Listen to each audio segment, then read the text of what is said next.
to the Underground Geek Shack. Today, I am going to be talking about a book. This is basically a collection of different stories. It's called Ancient Tales and Folklore of Japan, and so I want to talk about one of the stories in there, which is basically the tale of a carp who gives a lesson on persistence. And it's basically about we got this. This is set in it's in Japan, obviously. So with this, it's basically we got this painter named Okeyo, and he has a whole bunch of students, and they all want to train under him to become a great painter.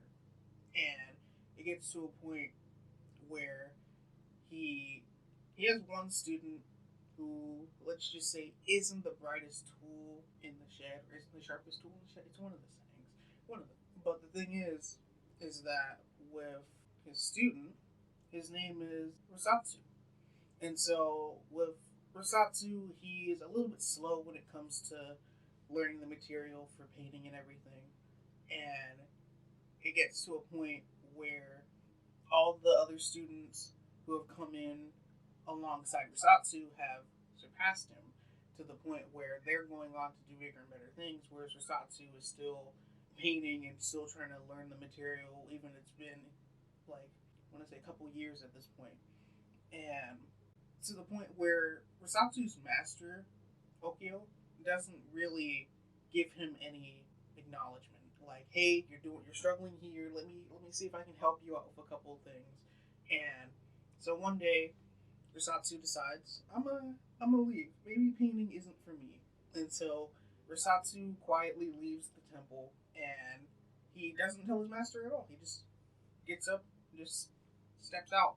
And so this is in the middle of winter. And so when he decides to leave, he decides to goes into the forest, and whether he decides to go home or to, how do I put this lightly, unsubscribe himself, and he falls face first into the snow, and he just lays there for several hours, and he starts hearing this noise of something splashing around, and so he goes to see what it is.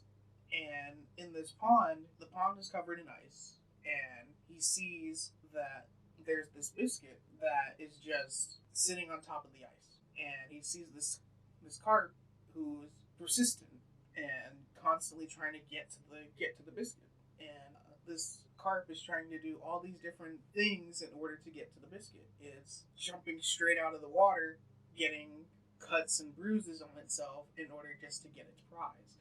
And it's constantly doing this over and over and over, and it's failing. But then one attempt that it does, which is it's doing the same attempt over and over, and it breaks through the ice, and it gets its prize, which is the biscuit. And so it gets it, and it swims away. And for Risatsu, who's been watching this for several hours, by the way, and he watches this, and he's like, "Hey, this is a lesson I can learn. I need to take this to heart." And the thing that he learns from it, and which I think is interesting, because he ends up saying, "Hey, I need to be like this carp. I'm not going to go home until I gain the object that I'm wanting. As long as there's breath in my body, I will work to carry out my intentions. I will labor harder than ever. And no matter if I don't make any progress, I will continue in my efforts until I obtain my end or die." And, that's interesting. And the thing that I took away from it is that, like, if you have a goal in mind, then keep going toward that goal no matter what. And if you keep going toward that goal, like, simple, keep going to the goal no matter what people say. If people sit there and tell you, "Hey, you shouldn't go this way. Hey, you shouldn't do this," and you know what you're doing, then you're gonna, if it's what you have in mind, like if you want to be a writer, in this case, for me, it's being a writer. For Risatsu, it's being a painter. It's, if you want to be a painter, then you know what you need to do. You need to keep moving forward, even though if you feel like you're not making any progress, but just keep moving forward nonetheless, to the point where you No, you're gonna master all the basics, and then you're gonna master everything else on top of that to the point where you are now better than you before or anyone else. To the point where now everyone else is now looking to you for inspiration on what they need to do in order to get onto your level. And even if you wanted to start a YouTube channel, you can't just be like, oh, I want 1,000 subscribers right off the bat. I want a viral video to go, and give me all these followers. You got to start from one, and you got to keep going up. And so, yeah, dang. Even I'm still learning something from this, and I've already read the story.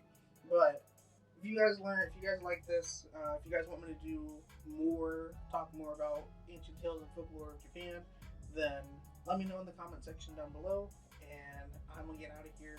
Thanks for visiting, and I hope you guys have enjoyed your visit to the Underground Geek Shack. See you guys.